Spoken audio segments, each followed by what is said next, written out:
नमस्कार, मेरा नाम आलोक है। आप लाइव देख रहे हैं। अब देश में इंडिया वर्सेस एनडीए की लड़ाई होनी है। महागठबंधन के नेताओं की बैठक हुई, संयुक्त रूप से बैठक हुई। पहले ये बैठक पटना में हुई, 23 जून को विपक्षी नेता एक साथ जुटे। उसके बाद कुनबा बढ़ता गया, बेंगलुरु में बैठक हुई और अब अगस्त के महीने में महाराष्ट्र में बैठक होगी। ये बात भी तय मानी जा रही है। लेकिन अगर हम बिहार की चर्चा कर रहे हैं, बिहार की 40 सीटों की चर्चा कर रहे हैं, बिहार के जातियों की चर्चा आज कर रहे हैं, करेंगे, तो इसमें निषाद समाज, मुकेश सहनी का नाम सबसे पहले आता है। निषाद समाज का नाम लेते के साथ ही मुकेश सहनी वीआईपी पार्टी के सुप्रीमो, आज वीरांगना फूलन देवी की शहादत दिवस के अवसर पर उन्होंने काफ़ी कुछ कहा है। लेकिन मुकेश सहनी के जो तेवर दिख रहे हैं, उन्होंने कहा कि नीतीश कुमार जो बीजेपी से अलग हो गए, इसमें क्या खराब है? दोस्ती करनी थी तो करनी थी, नहीं करनी थी तो हट गए। बीजेपी ने क्या किया है? तो हम नीतीश कुमार के साथ जाएंगे, देखना होगा। Mukesh Sahani son of Mallah, India versus NDA, India की ओर कि एनडीए की ओर ही? देखिए आलोक, मुकेश सहनी ने जो आज कहा, बड़ी भीड़ जुटी थी और मुकेश सहनी कल से 100 दिनों की यात्रा पर निकल रहे हैं। संकल्प यात्रा, संकल्प यात्रा, एक ऐसी बस आई गंगा जल के साथ, ठीक है ना। और निषाद समाज के पास पहुंचने वाले हैं और उन्होंने कह दिया है, देखिए हम तो समझौता करेंगे लेकिन अभी रुकिए, दिवाली मना लेने दीजिए, छठ का ठेकुआ भी खा लेने दीजिए, उसके बाद फैसला करेंगे। तो देखिए, जो मुकेश सहनी ने संकेत दिया और जो उन्होंने आज राग छेड़ा है, मुकेश सहनी का क्या होगा यह तो भविष्य बताएगा। लेकिन मुकेश सहनी के राग से चिराग पासवान, जीतन राम मांझी, उपेंद्र कुशवाहा सब बमबमा गए होंगे, खुश हो गए होंगे। अब पूछिए क्यों खुश हो गए होंगे? देखिए, बीजेपी या जो भी बड़ी पार्टी है जो गठबंधन को लीड करती है, वह छोटे दलों को बिल्कुल कृपा भाव से रखना चाहती है कि हम हैं तो तुम जिंदा हो, हमारी कृपा पर ही, हाँ हमारी कृपा पर ही जिंदा हो। यदि हमारा प्रसाद मिलेगा तभी तुम्हारा घर चलेगा, तुम्हारी पार्टी चलेगी। लेकिन मुकेश सहनी ने आज राग छेड़ दिया, नहीं ऐसा नहीं होगा, ठीक है ना। और इस बात में भी कोई शक नहीं, कोई दुविधा नहीं कि मुकेश सहनी बिहार में निषाद समाज के सबसे बड़े नेता स्थापित हो गए हैं। ये तो नेता बहुत है, ठीक है, नहीं नेता बहुत है। देखिए, आज मुकेश सहनी ने कहा भी कि मुझे धमकी दी जाती है कि यदि आप मेरी बात नहीं सुनेंगे तो आपकी ही जमात से हम नेता खड़ा कर देंगे। और मेरे साथ रहने वालों को भी फोन चला जाता है, आप चले आइए, आप ही को टिकट दे देते हैं। तो देखिए, कोशिशें बहुत हुई है और सिर्फ बीजेपी से नहीं। जब बीजेपी ने मुकेश सहनी से नाता तोड़ा, बीजेपी ने मुकेश सहनी को बाहर किया, उनके विधायकों को छीना, तो देखिए बीजेपी में अजय निषाद भी है, मेंबर ऑफ पार्लियामेंट है, मुजफ्फरपुर से, और बड़ी विरासत है। कैप्टन जय नारायण निषाद के बेटे हैं, जो बिहार के पहले निषाद जाति के बड़े नेता के रूप में स्थापित हुए थे। लेकिन अजय निषाद का भौकाल और मुकेश सहनी का भौकाल आसमान जमीन का फर्क है। जेडीयू में देखिए मदन सहनी है, लेकिन वे भी एक विशेष क्षेत्र में सिमट कर रह गए, पूरे बिहार में कोई ढंग से। अब देखिए, मुकेश सहनी को जब एमएलसी से हटाया गया, यही कह सकते हैं कि उन्हें जब रिन्यू नहीं किया गया, तो हरी सहनी बीजेपी ने और प्रयोग किए। लेकिन मुकेश सहनी ने अपना एकाधिकार निषाद वोटों पर, हाँ इस बात की चिंता उन्होंने जरूर जाहिर की कि हमारे वोटर जो हैं, हमारे समाज के जो मतदाता हैं, वो बिक जाते हैं। और इसमें कहीं कोई गलत बात भी नहीं है, ऐसे उदाहरण हैं। तो इसीलिए उन्होंने कहा कि देखिए, हम गंगा जल लेके निकल रहे हैं। आज कसम भी खिलवाया और उन्होंने कहा कि देखिए, मैं मछुआरा का बेटा हूं, मछली तो मैंने नहीं मारा है, संघर्ष जरूर किया है, लेकिन मछली मारने के चारों तरीकों को मैं जानता हूं।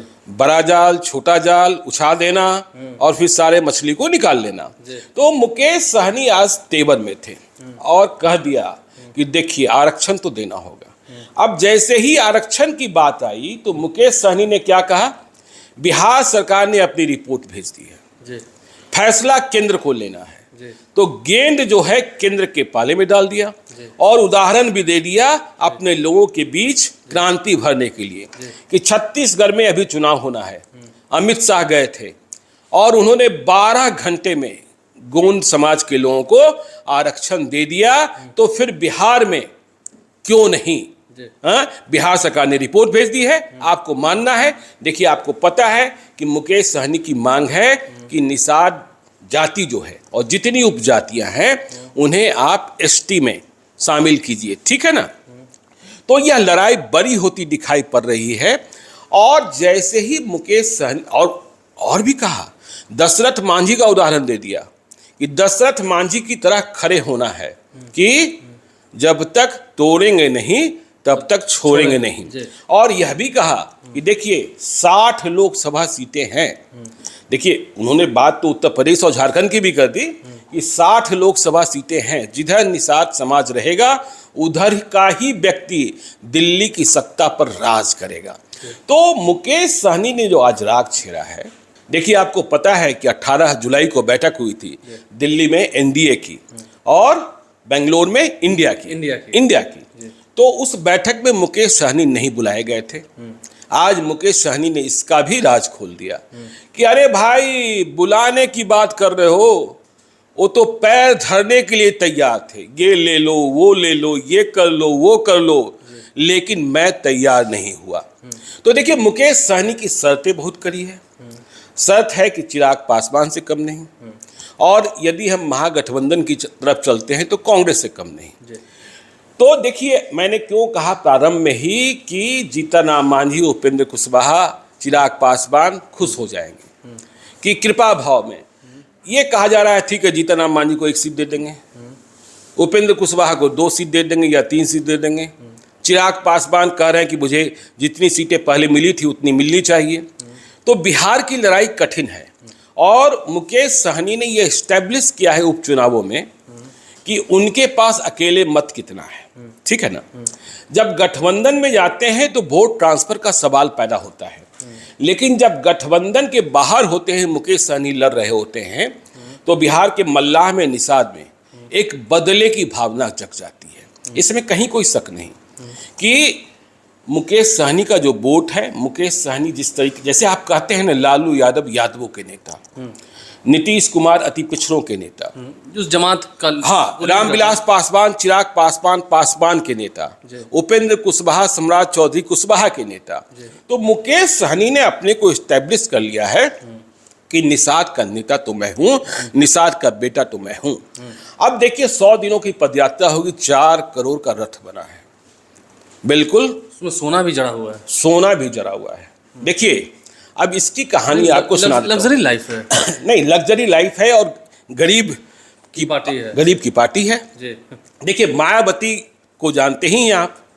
मायावती से एक बार यह सवाल पूछा गया था और ठीक उसी लहजे में मुकेश सहनी भी जवाब देते हैं। मुकेश सहनी जब लैंड हुए थे सन ऑफ मल्लाह के रूप में, तो वो हेलीकॉप्टर से उतरे थे, और मायावती जब लोगों के सामने आती थी तो गहनों से इतनी लदी होती थी कि लोग कहते थे, अरे ये दलित की बेटी, ये दलित की बेटी, गरीब की पार्टी है, गरीब की पार्टी। तो देखिए, ऐसा क्यों होता है? इस सवाल का जब यदि आप मनोविज्ञान समझिएगा, सामाजिक मनोविज्ञान को समझिएगा, तो यह सही है कि दलित गरीब माने जाते हैं, यह सही है कि मल्लाह गरीब माने जाते हैं। आप रामविलास पासवान को भी याद कीजिए, बिल्कुल इतना शानदार कपड़ों की तारीफ होती थी, इतना शानदार टाइट, हाँ बिल्कुल, इतना शानदार कोट पहनते थे, गर्मी में भी बटन बंद कोट पहना करते थे। तो इसका आशय ये होता है, संदेशा ये देना होता है कि देखिए, अब बिहार में क्या सवर्णों की स्थिति क्या होती है।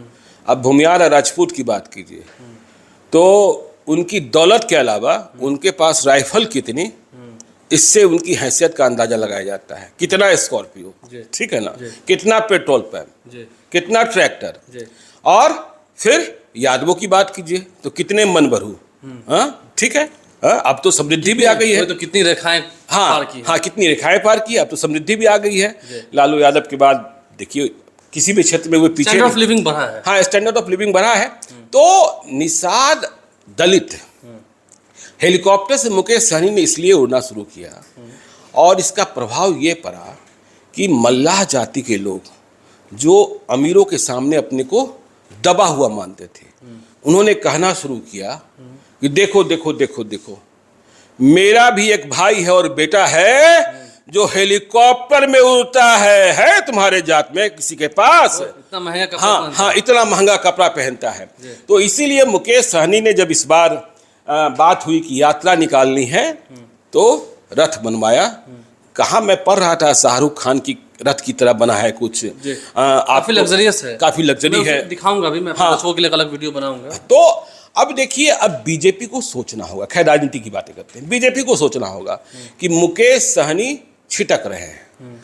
यह भी सही है कि बीजेपी के पास कंट्रोल करने के कई रास्ते हैं, क्योंकि सरकार और सत्ता में है और कई एजेंसियां हैं। लेकिन मुकेश सहनी ने आज जो तेवर दिखाया है, उन्होंने खुली चुनौती भी दी है कि ईडी सीबीआई को भेजो। अच्छा, ये भी कह दिया उन्होंने कहा है कि ईडी सीबीआई को भेजो, आप जो पूछ रहे हो कितनी पैसे कहाँ से आ रहे हैं, भेजो अपनी एजेंसियों को। अच्छा, ये भी कह दिया उन्होंने। तो उन्होंने आज साफ तौर पर और यह जो संदेशा दे दिया, महागठबंधन को भी दे दिया, देखिए आपसे नाराजगी नहीं है, हम आरक्षण की बात कर रहे हैं। नीतीश कुमार ने क्या गलत किया है? हाँ, नीतीश कुमार ने क्या गलत किया है यह भी कह दिया कि बिहार सरकार ने रिपोर्ट भेज दी है, फैसला तो अब केंद्र को लेना है। तो सारा गेंद जो है वह केंद्र के पाले में है। अमित शाह का उदाहरण दे दिया। लेकिन नाराजगी ऐसा लगता है क्या, मतलब बीजेपी की ओर नहीं जाएंगे? क्योंकि यही तो फिर सवाल है, तो इसका मतलब इंडिया ना? नहीं, ये देखिए, अभी जो बोल दिख रहे हैं उसका मतलब तो इंडिया ना? नहीं, उन्होंने कहा ना कि अभी छठी मैया का आशीर्वाद लेने दीजिए, ठीक है। हाँ, देखिए, आप इंडिया की बात कर रहे हैं, मतलब बिहार में महागठबंधन की बात करें। इस बात को भी आपको समझना होगा ना कि बिहार के महागठबंधन में वैकेंसी कहाँ है। देखिए, जो एनडीए है वहाँ एक ही बड़ी पार्टी है और वो है बीजेपी, ठीक है ना। बाकी को उनकी कृपा पर जिंदा होना है।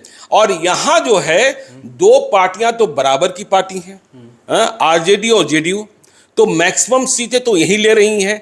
फिर कांग्रेस जो नेशनल पार्टी है, जिसे देश में लीड करना है, अब ठीक है, मुंबई में बैठक होगी तो यह तय होगा कि कन्वेनर कौन होगा और जो कमेटी बननी है वो दूसरी बातें हैं। लेकिन बिहार के महागठबंधन में दो बड़ी पार्टियां हैं, कांग्रेस का एडजस्टमेंट भी करना है, फिर लेफ्ट पार्टियों का एडजस्टमेंट भी करना है। तो यहाँ इस तरफ भी असमंजस की स्थिति है, असमंजस की स्थिति, अभी कंफ्यूजन है। देखिए, महागठबंधन भी चाहता है कि पहले जो एनडीए की ओर जा रहे हैं उनको जाने देते हैं, उनको जाने देते हैं, फिल्ट्रेशन चाहता है। हाँ, ठीक है, उनको जाने देते हैं। अब देखिए, मुकेश सहनी ने जो तेवर अख्तियार किया, क्या जीतन मांझी एक सीट पर मानेंगे? नहीं मानेंगे। उपेंद्र कुशवाहा मानेंगे 2-3 सीट पर? 2 सीट पर, 3 सीट पर ही उले जाएंगे। हाँ, 3 से पहले भी आपके पास 3 पर थे हम। हाँ, 3 पर थे, ठीक है ना। और जीतन मांझी गया के बाद नवादा की बात कर रहे हैं। नवादा कैसे चंदन सिंह की सीट है, और चंदन सिंह की सीट का जो रसायन है, जो केमिस्ट्री है, वो मुंगेर को कनेक्ट कर देता है। जीतन मांझी कोई रोमित कुमार हैं, उनकी पार्टी के समर्पित नेता कार्यकर्ता हैं, उनके लिए नवादा की सीट चाहते हैं, क्योंकि नवादा में तो ये लड़ाई अभी चलेगी। लेकिन मन बढ़ा दिया आज के बाद? नहीं, आज हमने कहा ना प्रारंभ में ही, मन बमबमा दिया है। जो एनडीए में लोग गए भी हैं कि बीजेपी वालों यह तो समझते ही हो कि बिहार की लड़ाई कितनी कठिन है, और बिहार से ही शुरू हुई है। हाँ, बिहार से ही शुरू हुई है। और यदि यह सोचोगे कि तुम अकेले जीत लोगे तो यह संभव नहीं होना है। हम सभी को साथ लेना होगा, और साथ लेना होगा तो सम्मान देना होगा। ये बड़ी बात आलोक। हकमारी जो है वो बर्दाश्त नहीं करेंगे, हकमारी कोई बर्दाश्त नहीं करता है। लेकिन अब एनडीए के भीतर भी चुनौतियां हैं। मुकेश सहनी जो आज राग छेड़ा है, खुल को चुनौती दे दी है मन से। हाँ, जो करना करिए ना, और देखना होगा जब 100 दिनों की यात्रा वे कर रहे हैं। उन्होंने कहा कि पटना में भी रैली करेंगे, गांधी मैदान में करेंगे, फिर से गांधी मैदान को भरेंगे, ये भी उन्होंने कहा है। तो देखना होगा, भीड़ जगह जुट गई। हाँ, और बिहार में देखिए एक बात तो है ना, गंगा जल की कसम, गंगा मैया की उन्हें भी कहा है कि जो जहाँ पर गंगा जल ना मिले तो वहाँ पर तुलसी का पत्ता देकर अपने सदस्य बनाइए। देखिए, गंगा मैया तुलसी पत्ता दोनों को मिला देना, ठीक है ना। आप ही कितना भरोसा करते हैं पता ही है। बात सही है, मेरी भी आस्था है, मेरा भी भरोसा है। आप लाइव के साथ बने रहे, हमारे चैनल को सब्सक्राइब करने देखना होगा। गंगा जल लेकर जब गाँव तक मुकेश सहनी जाएंगे और उनके कार्यकर्ता तुलसी पत्ता भी हाथ में देंगे, सौगंध लेने के बाद, भला ऐसा कोई ना होगा जो मुकर जाएगा। राम मंदिर भी है तो इधर गंगा जल तुलसी का पत्ता लेकर आप कसम खा लेंगे? गलत, इतनी तो हिम्मत नहीं है, नहीं है, इतनी हिम्मत नहीं है। हाँ। और जो कसम खा लेंगे उसके बाद फिर करेंगे भी वही, ये भी तय है, क्योंकि अस्मिता की बात होती है, आस्था की बात होती है। आप लाइव के साथ बने हैं, हमारे चैनल को सब्सक्राइब कर लें, साथ साथ फेसबुक पेज भी लाइक करें। धन्यवाद।